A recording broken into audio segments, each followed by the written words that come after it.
The highway hums a Christmas tune as snowflakes start to fall. We drive past furrowed cornfields and through country towns so small.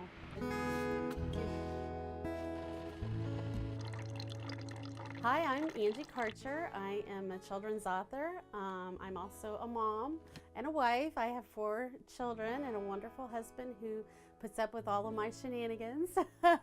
He never knows what I'm up to. And I was a former kindergarten teacher, and I've been a developmental therapist and education director at the Children's Museum, and now I'm a full-time writer. Well, I've always enjoyed creative writing, and I've always enjoyed poetry. But I think once I had my own children, I would write poetry for them, and I would write little stories, and it was just part of when you're a mom. And I had my 4 children were very close in age, and so we were always doing little plays, and I'd write stories and put their names in it. And I had taken Evansville history when I was in 3rd grade. I had taught Evansville history when I taught 3rd grade, and we were still using the same book then. It was from like the 50s. So when my oldest child went through 3rd grade, I asked the teacher, "Oh, this is Evansville history year," and she goes, "Yeah, but we don't have a book. Like, we just have to we're mandated to teach it, but we just have no resource." So I worked with that particular teacher as my kids went through 3rd grade. I would write a chapter and she would teach it, and she created a test, and my critique group would critique the chapter. So by the time my youngest child got through 3rd grade, the book was ready. But it's really tough to find a home for a local book, and especially something for children.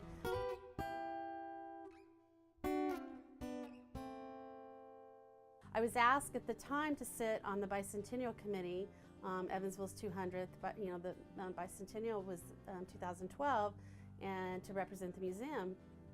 And so I went and sat in these meetings with all these Evansville historians. And I love history, but I am a kindergarten teacher, so I felt very out of my element, but they were all very kind. And they're talking about all of their planning and events that they have coming up for the Bicentennial, but somebody spoke up and said, we don't have anything for kids or families.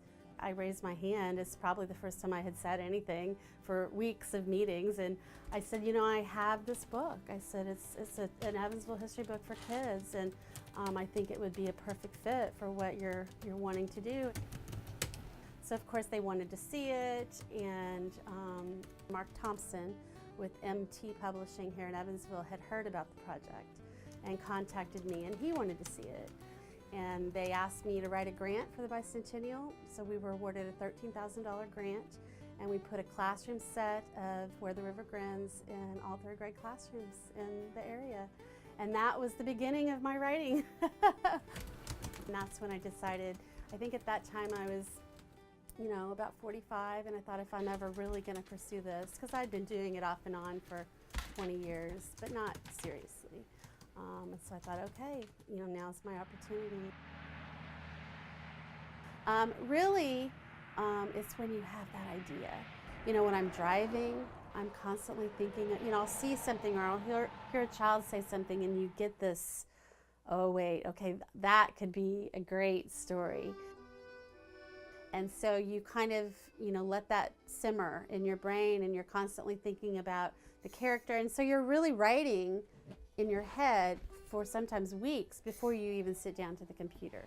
And so for me, once I finally have the story figured out in my head, then I can't get to the computer fast enough. I always want to have some sort of a historical connection. I love doing local history.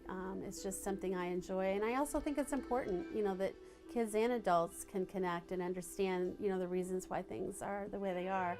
And I'd been traveling quite a bit, and when I got back in town, I had heard on the news, I think, that they had found the Santa that had been sort of missing for a while, and I was immediately knew that needed to be my next story.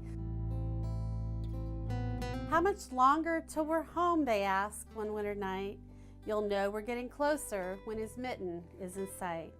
We stretched to see past maple trees and tired barns of red, with hushed anticipation to see Santa Claus ahead. So I contacted Ron McKeithen, who is the gentleman that was driving around looking for a spot to hunt, And as he passed a junkyard, he saw a great big black boot, and he knew immediately what it was. It was Santa. The traffic slowed on whitened road as headlights lead our way. We yearn for Santa's waving hand to brighten up our day. And so I met Ron, and I got to see Santa while they were still working on him in the warehouse. And my sister-in-law, Dana Karcher, is the illustrator. You know, we just sat and talked through each page and what I was envisioning and then what she envisioned, and it was absolutely a collaboration and just fun to work with my sister-in-law too. And in the darkened distance stands an image in the light. We see his mitten waving up ahead, a welcome sight. He's here, he's here. We're getting near. Our Santa is so tall. We slow and stop beside him, and he makes us feel so small. But it's a joy to write, and to see it come full circle into an actual book. It's just cool, It's definitely what I want to do for the rest of my life. His friendly grin and bearded chin are captivating sights. His gift of waving welcomes all who pass this way tonight.